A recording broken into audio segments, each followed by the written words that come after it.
السلام علیکم ورحمۃ اللہ وبرکاتہ۔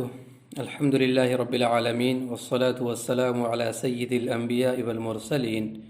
وعلی آلہ وصحبہ اجمعین۔ رب اشرح لی صدری ویسر لی امری واحلل عقدۃ من لسانی یفقہوا قولی۔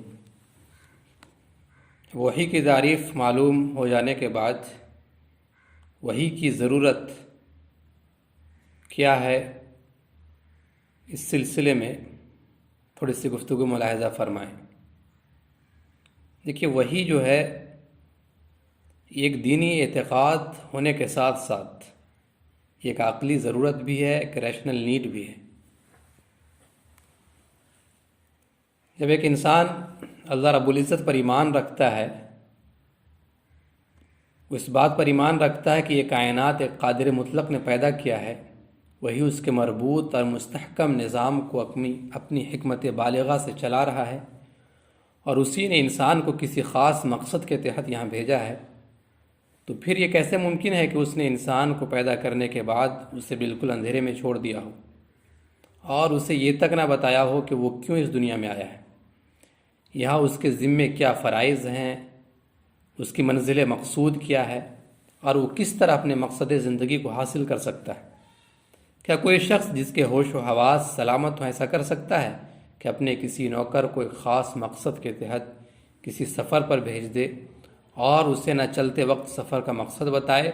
اور نہ بعد میں کسی پیغام کے ذریعے اس پر یہ واضح کرے کہ اسے کس کام کے لیے بھیجا گیا ہے، اور سفر کے دوران اس کی ڈیوٹی کیا ہوگی اس کے بارے میں کچھ بھی نہ بتائے؟ جب ایک معمولی عقل کا انسان بھی ایسی حرکت نہیں کر سکتا،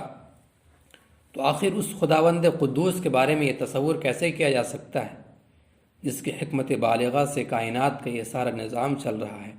یا آخر کیسے ممکن ہے کہ جس ذات نے چاند،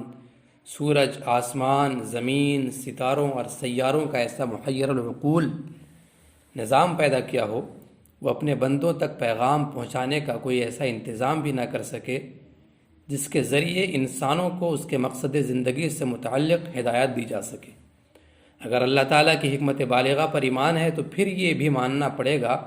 کہ اس نے اپنے بندوں کو اندھیرے میں نہیں چھوڑا، بلکہ ان کی رہنمائی کے لیے کوئی باقاعدہ نظام ضرور بنایا ہے۔ بس رہنمائی کے اسی باقاعدہ نظام کا نام وحی اور رسالت ہے۔ اب اس سے صاف واضح ہو جاتا ہے کہ وحی